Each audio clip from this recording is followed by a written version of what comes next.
ਆ ਦੇਖੋ ਪਹਾੜਾਂ ਦਾ ਸੋਹਣਾ ਸੀਨ ਤੇ ਅਸੀਂ ਆ ਸਾਰੀਆਂ ਪੌੜੀਆਂ ਚੜ੍ਹ ਕੇ ਉੱਪਰ ਆਏ ਆ। ਸਾਡਾ ਬੜੇ ਲੰਮੇ ਸਮੇਂ ਦਾ ਸੁਪਨਾ ਸੀ ਇਸ ਥਾਂ ਤੇ ਆਉਣ ਦਾ। ਤਕਰੀਬਨ 1000 ਪੌੜੀ ਦੱਸਦੇ ਹਨ, 200 ਦੇ ਕਰੀਬ ਅਸੀਂ ਚੜ੍ਹ ਆਏ ਹਾਂ, ਬਾਕੀ ਅਜੇ ਚੜ੍ਹਨੀਆਂ ਹਨ।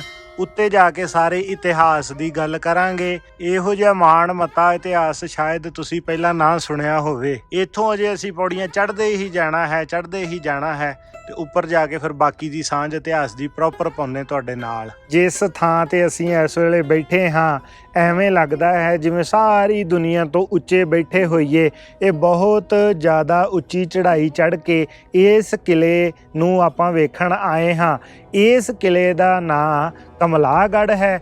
ਇਹਦੀ ਜਿਹੜੀ ਉਚਾਈ ਹੈ 4500 ਫੁੱਟ ਹੈ ਔਰ ਇਸ ਕਿਲੇ ਬਾਰੇ ਕਿਹਾ ਜਾਂਦਾ ਸੀ ਕਿ ਇਹ ਜਿੱਤਿਆ ਨਹੀਂ ਜਾ ਸਕਦਾ।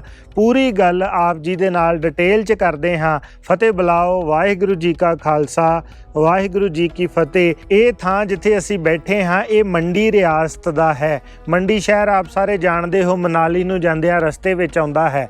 ਪਰ ਜਿਸ ਥਾਂ ਤੇ ਅਸੀਂ ਬੈਠੇ ਹਾਂ ਇਹ ਤਕਰੀਬਨ 100 ਕਿਲੋਮੀਟਰ ਦੂਰ ਹੈ ਮੰਡੀ ਤੋਂ, ਤੇ ਸਰਕਾ ਘਾਟ ਜਿਹੜਾ ਸ਼ਹਿਰ ਹੈ ਉਹ ਲਾਗੇ ਹੈ। ਧਰਮਪੁਰ ਉਸ ਤੋਂ ਵੀ ਲਾਗੇ ਹੈ। ਡਿਸਕ੍ਰਿਪਸ਼ਨ ਦੇ ਵਿੱਚ ਗੂਗਲ ਲੋਕੇਸ਼ਨ ਦਿੱਤੀ ਹੋਈ ਹੈ ਜੇ ਕਿਸੇ ਨੇ ਇੱਥੇ ਆਉਣਾ ਹੋਵੇ। 1605 ਦੀ ਗੱਲ ਹੈ। ਜਿਹੜੇ ਹਰੀ ਸੈਨ ਸੀਗੇ ਰਾਜਾ ਮੰਡੀ ਦੇ, ਉਹਨਾਂ ਨੇ ਇਹ ਕਿਲਾ ਬਣਾਉਣਾ ਸ਼ੁਰੂ ਕੀਤਾ। ਔਰ ਇਹ ਇਕੱਲੀ ਪਹਾੜੀ ਦੀ ਉਚਾਈ ਦੀ ਗੱਲ ਨਹੀਂ ਹੈ, ਇਹ ਪਹਾੜੀ ਦੀ ਉਚਾਈ ਬਿਲਕੁਲ ਇੱਦਾਂ ਸਿੱਧੀ ਹੈ ਜਿਹਦੇ ਉੱਤੇ ਚੜ੍ਹਨਾ ਹੀ ਨਾਮੁਮਕਿਨ ਹੈ। ਤਾਂ ਹੀ ਕਿਹਾ ਜਾਂਦਾ ਸੀ ਕਿ ਕਿਲਾ ਜਿੱਤਿਆ ਨਹੀਂ ਜਾ ਸਕਦਾ। ਹੁਣ ਇਹ ਰਾਜਾ ਹਰੀ ਸੈਨ ਬਾਰੇ ਆਪ ਜੀ ਨੂੰ ਥੋੜਾ ਜਿਹਾ ਦੱਸੀਏ ਕਿ ਇੱਥੇ ਮੰਡੀ ਦੇ ਵਿੱਚ ਭਾਈ ਕਲਿਆਣਾ ਜੀ ਗੁਰੂ ਅਰਜਨ ਦੇਵ ਸਾਹਿਬ ਜੀ ਮਹਾਰਾਜ ਦੇ ਸਿੱਖ ਆਏ ਸਨ। ਭਾਈ ਕਲਿਆਣਾ ਜੀ ਦੀ ਸਾਖੀ ਦੀ ਫੇਰ ਕਿਤੇ ਸਾਂਝ ਪਾਵਾਂਗੇ। ਪਰ ਉਹਨਾਂ ਤੋਂ ਪ੍ਰਭਾਵਿਤ ਹੋ ਕੇ ਇਹ ਰਾਜਾ ਹਰੀ ਸੈਨ ਧੰਨ ਧੰਨ ਸ੍ਰੀ ਗੁਰੂ ਅਰਜਨ ਦੇਵ ਸਾਹਿਬ ਜੀ ਦੇ ਦਰਸ਼ਨ ਕਰਨ ਅੰਮ੍ਰਿਤਸਰ ਸਾਹਿਬ ਗਏ ਸਨ। ਹੁਣ ਗੱਲ ਆਉਂਦੀ ਹੈ ਇਸ ਕਿਲੇ ਦੀ। ਰਾਜਾ ਹਰੀ ਸੈਨ ਨੇ ਕਿਲਾ ਸ਼ੁਰੂ ਤਾਂ ਕਰ ਦਿੱਤਾ ਪਰ ਉਹ ਇਸ ਨੂੰ ਪੂਰਾ ਤਿਆਰ ਹੁੰਦਿਆਂ ਨਹੀਂ ਵੇਖ ਸਕੇ। ਉਹਨਾਂ ਦੀ ਮੌਤ ਹੋ ਗਈ। ਬਾਅਦ ਵਿੱਚ ਉਹਨਾਂ ਦੇ ਪੁੱਤਰ ਸੂਰਜ ਸੈਨ ਨੇ 1625 ਵਿੱਚ ਇਹ ਕਿਲਾ ਕੰਪਲੀਟ ਕੀਤਾ। ਤੀਜੇ ਨੰਬਰ ਤੇ ਰਾਜਾ ਹੁੰਦੇ ਹਨ ਸ਼ਿਆਮ ਸੈਨ ਤੇ ਚੌਥੇ ਨੰਬਰ ਦੇ ਉੱਤੇ ਉਸ ਤੋਂ ਬਾਅਦ 'ਚ ਹੁੰਦੇ ਹਨ ਗੌਹਰ ਸੈਨ। ਗੌਹਰ ਸੈਨ ਤੋਂ ਬਾਅਦ 'ਚ ਸਮਾਂ ਆਉਂਦਾ ਹੈ ਰਾਜਾ ਸਿੱਧ ਸੈਨ ਦਾ। ਸਿੱਧ ਸੈਨ ਕਲਗੀਧਰ ਜੀ ਦੇ ਸਮੇਂ ਦੇ ਉੱਤੇ ਹੋਏ ਹਨ।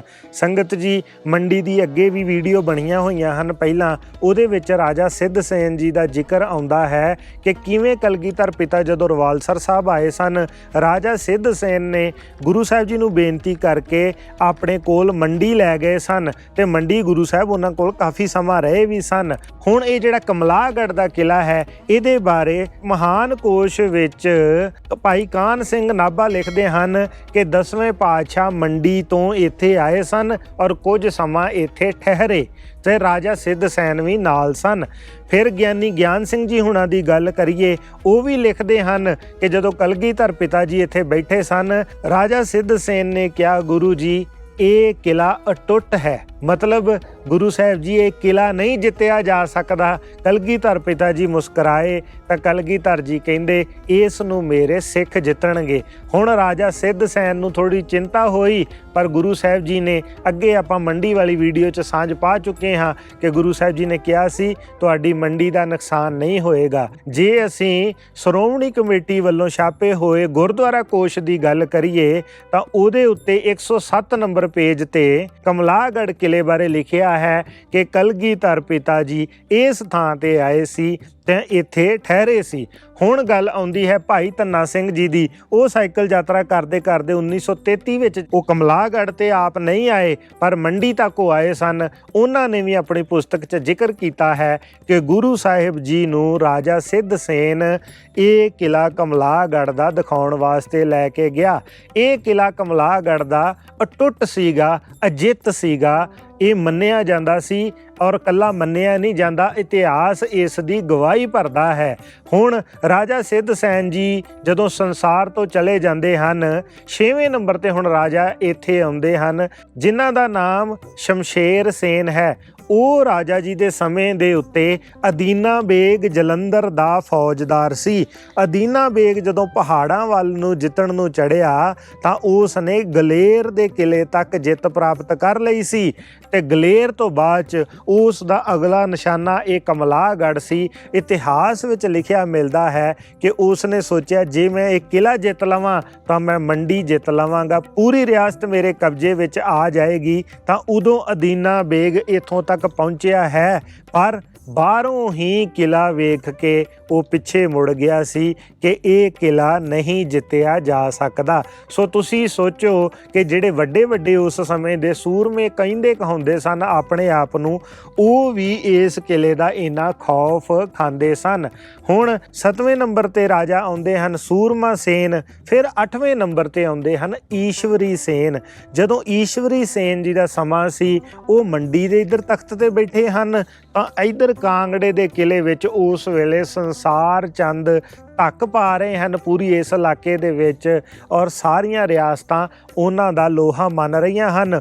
ਉਸ ਵੇਲੇ ਸੰਸਾਰ ਚੰਦ ਨੇ ਇਹ ਕਿਲਾ ਜਿੱਤਣ ਦਾ ਮਨ ਬਣਾਇਆ। ਤਾਂ ਇਸ ਕਿਲੇ ਦੇ 2 ਸੈਨਾਪਤੀ ਸਨ, ਮੁਰਲੀ ਤੇ ਮਾਣਕੂ, ਉਹਨਾਂ ਦੋਨਾਂ ਨੂੰ ਨਾਲ ਰਲਾ ਲਿਆ। ਹੁਣ ਸਾਰਾ ਪਲਾਨ ਬਣ ਗਿਆ ਸੀ ਇਸ ਕਿਲੇ ਨੂੰ ਜਿੱਤਣ ਦਾ, ਪਰ ਇੱਕ ਵਫਾਦਾਰ ਸਿਪਾਹੀ ਸੀ ਮੰਡੀ ਰਿਆਸਤ ਦਾ, ਜਿਸ ਦਾ ਨਾਂ ਇਤਿਹਾਸ ਵਿੱਚ ਭਾਗੂ ਲਿਖਿਆ ਹੋਇਆ ਹੈ। ਉਸ ਨੂੰ ਜਦੋਂ ਪਤਾ ਲੱਗ ਗਿਆ ਤਾਂ ਉਸ ਨੇ ਈਸ਼ਵਰੀ ਸੇਨ ਨੂੰ ਇਹ ਗੱਲ ਸਾਰੀ ਦੱਸ ਦਿੱਤੀ। ਤਾਂ ਰਾਜਾ ਈਸ਼ਵਰੀ ਸੇਨ ਨੇ ਫਿਰ ਆਪਣੇ ਦੋਵੇਂ ਸੈਨਾਪਤੀ ਮੁਰਲੀ ਤੇ ਮਾਣਕੂ ਦੇ ਸਿਰ ਵਢਾ ਦਿੱਤੇ ਸਨ। ਇਸ ਕਿਲੇ ਦੇ ਬਿਲਕੁਲ ਉੱਪਰ ਅੱਜ ਇੱਕ ਬਾਬਾ ਕਮਾਲੀਆ ਜੀ ਦਾ ਮੰਦਿਰ ਬਣਿਆ ਹੋਇਆ ਹੈ। ਇਹਨਾਂ ਬਾਰੇ ਦੱਸਿਆ ਜਾਂਦਾ ਹੈ ਕਿ ਇੱਕ ਸਿੱਧ ਪੁਰਸ਼ ਹੋਏ ਹਨ ਔਰ ਇਹ ਇੱਥੇ ਭਗਤੀ ਕਰਦੇ ਸਨ। ਜਿਹੜੇ ਕਿਲੇ ਵਿੱਚ ਆਉਣ ਵਾਲੇ ਜ਼ਿਆਦਾ ਲੋਕ ਹਨ ਉਹ ਬਾਬਾ ਕਮਲੀਆ ਜੀ ਨੂੰ ਹੀ ਨਮਸਕਾਰ ਕਰਨ ਆਉਂਦੇ ਹਨ। ਹੁਣ ਸੰਗਤ ਜੀ ਇੱਥੇ 10ਵੇਂ ਰਾਜਾ ਦੀ ਗੱਲ ਆਉਂਦੀ ਹੈ, ਜਿਹੜੇ ਹਨ ਬਲਬੀਰ ਸੇਨ। ਬਲਬੀਰ ਸੇਨ ਦੇ ਸਮੇਂ ਦੇ ਉੱਤੇ ਉਧਰ ਮਹਾਰਾਜਾ ਰਣਜੀਤ ਸਿੰਘ ਲਾਹੌਰ ਦੇ ਤਖਤ 'ਤੇ ਬੈਠੇ ਹੋਏ ਹਨ। ਪਹਾੜੀ ਰਿਆਸਤਾਂ ਉਹਨਾਂ ਦਾ ਲੋਹਾ ਮੰਨ ਚੁੱਕੀਆਂ ਹਨ। ਇਸ ਕਿਲੇ ਬਾਰੇ ਲਿਖਿਆ ਮਿਲਦਾ ਹੈ ਕਿ ਮਹਾਰਾਜਾ ਰਣਜੀਤ ਸਿੰਘ ਨੇ 1930 ਵਿੱਚ ਪਹਿਲੀ ਵਾਰ ਹਮਲਾ ਕੀਤਾ ਸੀ ਇੱਥੇ, ਪਰ ਉਦੋਂ ਉਹ ਇਸ ਕਿਲੇ ਨੂੰ ਜਿੱਤ ਨਹੀਂ ਸਕੇ।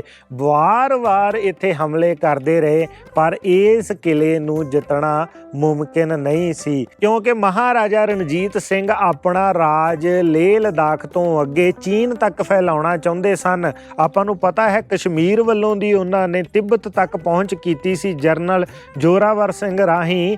ਤਾਂ ਉਹਨਾਂ ਦਾ ਇੱਕ ਰਸਤਾ ਤਾਂ ਉਧਰ ਸੀਗਾ ਚੀਨ ਨੂੰ ਜਾਣ ਦਾ, ਤੇ ਦੂਜਾ ਰਸਤਾ ਇਧਰੋਂ ਦੀ ਮੰਡੀ ਮਨਾਲੀ ਤੇ ਫਿਰ ਰੋਹਤਾਂਗ ਪਾਸ ਵੱਲੋਂ ਦੀ ਤਿੱਬਤ ਵੱਲ ਨੂੰ ਜਾਣਾ। ਇਹ 2 ਰਸਤੇ ਉਹ ਚੀਨ ਵੱਲ ਨੂੰ ਖੋਲ੍ਹਣਾ ਚਾਹੁੰਦੇ ਸਨ। ਸੋ ਉਸ ਲਈ ਇਹ ਕਿਲਾ ਜਿਹੜਾ ਸਭ ਤੋਂ ਮਜ਼ਬੂਤ ਮੰਨਿਆ ਜਾਂਦਾ ਸੀ, ਉਹਨਾਂ ਨੂੰ ਸੀ ਜੇ ਅਸੀਂ ਜਿੱਤ ਲਈਏ ਤਾਂ ਇਹ ਬਹੁਤ ਵੱਡੀ ਗੱਲ ਹੋਏਗੀ, ਔਰ ਉਸ ਲਈ ਜਿੱਤਣਾ ਵੀ ਜ਼ਰੂਰੀ ਸੀ। ਸੋ ਬਾਰ-ਬਾਰ ਇੱਥੇ ਹਮਲੇ ਕਰਦੇ ਰਹੇ, ਪਰ ਅਖੀਰ 1939 ਵਿੱਚ ਮਹਾਰਾਜਾ ਰਣਜੀਤ ਸਿੰਘ ਜੀ ਸਰੀਰ ਛੱਡ ਗਏ ਤਾਂ ਇਹ ਕਿਲਾ ਉਦੋਂ ਤੱਕ ਜਿੱਤਿਆ ਨਹੀਂ ਗਿਆ ਸੀ। ਤਾਂ ਇਤਿਹਾਸ ਵਿੱਚ ਲਿਖਿਆ ਹੈ ਕਿ 1940 ਮਹਾਰਾਜਾ ਰਣਜੀਤ ਸਿੰਘ ਦੀ ਮੌਤ ਤੋਂ 1 ਸਾਲ ਬਾਅਦ ਉਹਨਾਂ ਦੇ ਪੋਤਰੇ ਕੁੰਵਰ ਨੌਨਿਹਾਲ ਸਿੰਘ ਤੇ ਜਰਨਲ ਵੈਂਚਰਾ ਨੇ ਇੱਥੇ ਜਦੋਂ ਹਮਲਾ ਕੀਤਾ ਤਾਂ ਬੜੀ ਹੀ ਮੁਸ਼ਕਲ ਦੇ ਨਾਲ ਉਹਨਾਂ ਨੇ ਇਹ ਕਿਲਾ ਫਾਈਨਲੀ ਜਿੱਤ ਲਿਆ। ਰਾਜਾ ਬਲਬੀਰ ਸੇਨ ਨੂੰ ਬੰਦੀ ਬਣਾ ਲਿਆ ਗਿਆ ਤੇ ਉਹਨਾਂ ਨੂੰ ਅੰਮ੍ਰਿਤਸਰ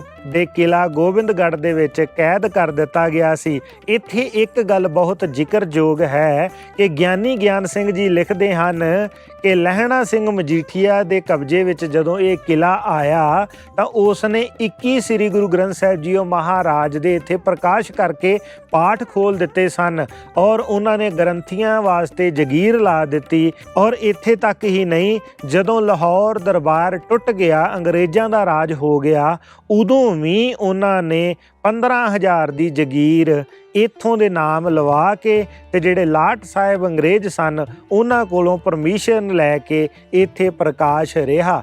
ਇੱਕ ਗੱਲ ਹੋਰ ਗਿਆਨੀ ਗਿਆਨ ਸਿੰਘ ਜੀ ਨੇ ਲਿਖੀ ਹੋਈ ਹੈ ਕਿ ਗੁਰੂ ਸਾਹਿਬ ਜੀ ਦੀ ਬਖਸ਼ਿਸ਼ ਇੱਕ ਤਲਵਾਰ ਤੇ ਇੱਕ ਖੰਡਾ ਇੱਥੇ ਮੌਜੂਦ ਹੈ, ਜਿਹਦੇ ਬਾਰੇ ਦਾਸ ਨੂੰ ਬਾਅਦ ਵਿੱਚ ਨਹੀਂ ਪਤਾ ਲੱਗਾ ਸਕਿਆ ਕਿ ਕੀ ਬਣਿਆ। ਹੁਣ ਦੇਖੋ ਇਹ 1940 ਦੇ ਵਿੱਚ ਕਬਜ਼ੇ 'ਚ ਆਉਂਦਾ ਹੈ ਸਿੱਖ ਰਾਜ ਦੇ, ਤਾਂ ਤਕਰੀਬਨ ਸਿੱਖਾਂ ਨੇ ਇੱਥੇ 5-6 ਸਾਲ ਤੱਕ ਰਾਜ ਕੀਤਾ ਹੈ। ਹੁਣ ਰਾਜਾ ਬਲਬੀਰ ਸੈਨ ਜੇਲ੍ਹ ਵਿੱਚ ਸਨ, ਪਰ ਜਦੋਂ 1841 ਦੇ ਵਿੱਚ ਮਹਾਰਾਜਾ ਸ਼ੇਰ ਸਿੰਘ ਤਖਤ ਤੇ ਬੈਠਦੇ ਹਨ ਤਾਂ ਉਹਨਾਂ ਨੇ ਬਲਬੀਰ ਸੈਨ ਨੂੰ ਰਿਹਾ ਕਰ ਦਿੱਤਾ। ਬਲਬੀਰ ਸੈਨ ਆਪਣੀ ਰਿਆਸਤ ਮੰਡੀ ਵਿੱਚ ਆ ਗਏ ਤੇ 1846 ਵਿੱਚ ਉਹਨਾਂ ਨੇ ਅੰਗਰੇਜ਼ਾਂ ਦੀ ਮਦਦ ਦੇ ਨਾਲ ਇਸ ਕਿਲੇ ਦੇ ਉੱਤੇ ਹਮਲਾ ਕਰਕੇ ਇਸ ਕਿਲੇ ਨੂੰ ਦੁਬਾਰਾ ਤੋਂ ਜਿੱਤ ਲਿਆ, ਤਾਂ ਫਿਰ ਇਹ ਕਿਲਾ ਉਹਨਾਂ ਦੇ ਕਬਜ਼ੇ ਵਿੱਚ ਚਲਾ ਗਿਆ। ਸੋ ਸੰਗਤ ਜੀ, ਬਲਬੀਰ ਸੈਨ ਉਸ ਪਰਿਵਾਰ ਚੋਂ ਸਨ ਜਿਸ ਵਿੱਚੋਂ ਹਰੀ ਸੈਨ ਜੀ ਗੁਰੂ ਅਰਜਨ ਦੇਵ ਸਾਹਿਬ ਜੀ ਨੂੰ ਪਿਆਰ ਕਰਨ ਵਾਲੇ ਸਨ, ਤੇ ਉਸ ਦੇ ਵਿੱਚ ਹੀ ਸਿੱਧ ਸੈਨ ਜਿਹੜੇ ਕਲਗੀਧਰ ਪਿਤਾ ਜੀ ਨੂੰ ਪਿਆਰ ਕਰਨ ਵਾਲੇ ਸਨ। ਇਹ ਮੰਡੀ ਦੀ ਰਿਆਸਤ ਸਦਾ ਗੁਰੂ ਸਾਹਿਬ ਜੀ ਦੇ ਚਰਨਾਂ 'ਚ ਨਿਉਂਦੀ ਆਈ ਹੈ। ਇੱਕ ਗੱਲ ਹੋਰ, ਮਈ 2008 ਵਿੱਚ ਇਹ ਕਿਲਾ ਫਿਰ ਤੋਂ ਅਖਬਾਰਾਂ ਵਿੱਚ ਆ ਗਿਆ ਸੀ ਜਦੋਂ ਇੱਥੋਂ 10 ਮਨੁੱਖੀ ਖੋਪੜੀਆਂ ਮਿਲੀਆਂ ਸਨ ਲਾਗੋਂ ਕਿਲੇ ਦਿਓ। ਸੋ ਉਹ ਖੋਪੜੀਆਂ ਤੋਂ ਇਹ ਪਤਾ ਲੱਗਾ ਕਿ ਬਹੁਤ ਪੁਰਾਣੀਆਂ ਹਨ। ਰੱਬ ਜਾਣੇ ਉਹ ਕੌਣ ਜੁਝਾਰੂ ਸਨ, ਕੌਣ ਦਲੇਰ ਸੂਰਮੇ ਸਨ ਜਿਹੜੇ ਇਸ ਕਿਲੇ ਨੂੰ ਜਿੱਤਣ ਆਏ ਹੋਣਗੇ। ਹੋ ਸਕਦਾ ਜਿੱਤ ਤੇ ਸਕੇ ਨਾ ਹੋਣ, ਪਰ ਆਪਣੀਆਂ ਜਾਨਾਂ ਗਵਾ ਗਏ ਹੋਣ, ਤੇ ਅੱਜ 300-400 ਸਾਲ ਬਾਅਦ ਵੀ ਉਹਨਾਂ ਦੇ ਸਰੀਰਾਂ ਦੇ ਹਿੱਸੇ ਇੱਥੇ ਆਲੇ ਦੁਆਲੇ ਹਨ। ਹੁਣ ਪਿੰਡਾਂ ਵਾਲਿਆਂ ਦਾ ਮੰਨਣਾ ਹੈ ਕਿ ਜੇ ਇੱਥੇ ਆਲੇ ਦੁਆਲੇ ਖੁਦਾਈਆਂ ਕੀਤੀਆਂ ਜਾਣ ਤਾਂ ਹੋਰ ਵੀ ਜ਼ਿਆਦਾ ਸਰੀਰਾਂ ਦੇ ਪਿੰਜਰ ਮਿਲਣਗੇ। ਤੇ ਕੱਲ੍ਹ ਸਾਨੂੰ ਕਿਸੇ ਵੀਰ ਨੇ ਫੋਨ ਤੇ ਦੱਸਿਆ ਸੀ, ਅਸੀਂ ਦੇਖ ਨਹੀਂ ਸਕੇ, ਸਾਨੂੰ ਪਤਾ ਨਹੀਂ ਲੱਗਾ ਇੱਥੇ, ਪਰ ਇੱਥੋਂ ਇੱਕ ਕਹਿੰਦੇ ਗੁਫਾ ਸੀ ਜਿਹੜੀ ਇਸ ਕਿਲੇ ਦੇ ਵਿੱਚੋਂ ਸੁਰੰਗ ਉਹ 10 ਕਿਲੋਮੀਟਰ ਦੂਰ ਜਾਂਦੀ ਸੀ, ਤੇ ਉਹ ਸੁਰੰਗ ਦਾ ਜਦੋਂ ਕਿਸੇ ਵਾਰੀ ਦੁਸ਼ਮਣ ਨੂੰ ਪਤਾ ਲੱਗ ਗਿਆ ਤਾਂ ਉਹਨਾਂ ਨੇ ਉਹ ਸੁਰੰਗ ਬੜੀ ਸਟੀਪ ਸੀਗੀ, ਉਹਦੇ ਵਿੱਚ ਚੜ੍ਹਨ ਦੀ ਕੋਸ਼ਿਸ਼ ਕੀਤੀ, ਪਰ ਉੱਤੋਂ ਇਹਨਾਂ ਨੇ ਮੱਝ ਮਾਰ ਕੇ ਉੱਤੋਂ ਸੁੱਟ ਦਿੱਤੀ ਸੀ, ਤਾਂ ਫੌਜ ਦਾ ਰਸਤਾ ਬਲੌਕ ਕੀਤਾ ਸੀ। ਇਹ ਇਤਿਹਾਸ ਜਿਹੜਾ ਕੱਲ੍ਹ ਸਾਨੂੰ ਕਿਸੇ ਨੇ ਫੋਨ ਤੇ ਦੱਸਿਆ ਸੀ, ਇਹ ਕਾਫੀ ਲੰਬੇ ਚੌੜੇ ਇਤਿਹਾਸ ਹੁੰਦੇ ਹਨ। ਅਸੀਂ ਕੋਸ਼ਿਸ਼ ਕਰਦੇ ਹਾਂ ਜਾਣਕਾਰੀ ਜਿੰਨੀ ਸਹੀ ਤੋਂ ਸਹੀ ਹੋ ਸਕੇ ਤੁਹਾਡੇ ਨਾਲ ਸਾਂਝੀ ਕਰੀਏ, ਪਰ ਫਿਰ ਵੀ ਸੁਣਾਉਂਦਿਆਂ ਕਈ ਵਾਰ ਕਈ ਗਲਤੀਆਂ ਹੋ ਜਾਂਦੀਆਂ ਹਨ। ਆਪ ਜੀ ਨੇ ਭੁੱਲਾਂ ਮੁਆਫ ਕਰ ਦੇਣੀਆਂ। ਕਦੀ ਵੀ ਇਸ ਇਲਾਕੇ ਵਿੱਚ ਆਓ, ਉਹ ਕਿਲਾ ਜਿਹੜਾ ਕਦੀ ਨਹੀਂ ਸੀ ਜਿੱਤਿਆ ਜਾ ਸਕਦਾ, ਪਰ ਕਲਗੀਧਰ ਜੀ ਦੇ ਬਚਨਾਂ ਨਾਲ ਖਾਲਸੇ ਨੇ ਜਿੱਤਿਆ ਤੇ ਇੱਥੇ 1940 ਤੋਂ 1946 ਤੱਕ ਰਾਜ ਵੀ ਕੀਤਾ। ਇਹ ਇਸ ਕਿਲੇ ਦੀ ਕਹਾਣੀ ਹੈ। ਬਹੁਤ ਹੀ ਰਮਣੀਕ ਸਥਾਨ ਹੈ। ਬਿਲਕੁਲ ਉੱਪਰ ਜਾ ਕੇ ਬਾਬਾ ਕਮਾਲੀਆ ਜੀ ਦਾ ਇੱਕ ਪਾਸੇ ਮੰਦਿਰ ਬਣਿਆ ਹੋਇਆ ਹੈ, ਦੂਜੇ ਪਾਸੇ ਇੱਕ ਸੋਹਣਾ ਹਵਾ ਮਹਿਲ ਹੈ। ਅੱਜ ਬਦਲਵਾਈ ਹੈ ਆਲੇ ਦੁਆਲੇ, ਤਾਂ ਗਰਮੀਆਂ ਦੇ ਦਿਨਾਂ ਦੇ ਵਿੱਚ ਵੀ ਇੱਥੇ ਠੰਡੀ ਠੰਡੀ ਪੌਣ ਵਗ ਰਹੀ ਹੈ। ਉਸ ਵੇਲੇ ਜਦੋਂ ਇੱਥੇ ਬਹੁਤ ਚਹਿਲ ਪਹਿਲ ਹੋਏਗੀ, ਹਜ਼ਾਰਾਂ ਸਿਪਾਹੀ ਹੋਣਗੇ, ਤਾਂ ਜਿਹੜੇ ਉਹ ਰਾਜਾ ਹੋਣਗੇ ਕਿੰਨੇ ਮਾਣ ਨਾਲ ਬੈਠਦੇ ਹੋਣਗੇ ਕਿ ਅਸੀਂ ਉਸ ਕਿਲੇ 'ਚ ਬੈਠੇ ਹਾਂ ਜਿਹਨੂੰ ਕੋਈ ਜਿੱਤ ਹੀ ਨਹੀਂ ਸਕਦਾ, ਅਸੀਂ ਬਹੁਤ ਸੇਫ ਹਾਂ। ਉਹਨਾਂ ਦੇ ਮਨ ਦੇ ਬਲਬਲੇ ਉਹੀ ਜਾਣਨ ਜੋ ਸਾਨੂੰ ਇਤਿਹਾਸ ਪਤਾ ਸੀ, ਉਹ ਤੁਹਾਡੇ ਨਾਲ ਸਾਂਝ ਪਾਈ ਹੈ। ਫਤਿਹ ਬੁਲਾਓ, ਆਗਿਆ ਬਖਸ਼ੋ। ਵਾਹਿਗੁਰੂ ਜੀ ਕਾ ਖਾਲਸਾ, ਵਾਹਿਗੁਰੂ ਜੀ ਕੀ ਫਤਿਹ।